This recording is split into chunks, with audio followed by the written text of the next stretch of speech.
नमस्कार YT family. आता आपण South Indian instant breakfast bread uttapam कशा पद्धतीने बनवायचं ते बनवायला शिकणार आहोत। तर पहा, इथे प्रथम 1 कप रवा, 1 कप दही, अर्धा कप मैदा घेतलेला आहे। आता इथे ब्रेडचे स्लाइसचे कडा कापून घ्यायचे आहेत। 1 ग्लास पाण्यामध्ये हे ब्रेड स्लाइस अशा पद्धतीने भिजवून याचं बॅटर तयार करायचं।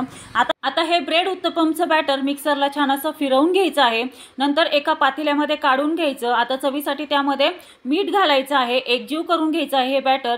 एकीकडे गॅस सुरू करून त्यावरती पॅन तापत ठेवायचा आहे। पॅनवरती छान असं तेल स्प्रेड करून त्यावर हे अशा पद्धतीने ब्रेड उत्तपमचं बॅटर पसरवून घ्यायचं आहे। आता या ब्रेड उत्तपमवरती चिली फ्लेक्स, चॉप केलेला कांदा, हिरवीगार छान अशी कोथिंबीर तसेच कोकोनट अशा पद्धतीने पेरायचं आहे। थोडंसं तेल वरतून सोडायचं आहे। चवीसाठी मीठ पेरायचं आहे आणि दोन्ही साइडनी हे ब्रेड उत्तपम भाजून घ्यायचं आहे। ही डिटेल रेसिपी आपल्या YouTube चॅनलवरती पोस्ट झालेली आहे। अशाच नवनवीन रेसिपींच्या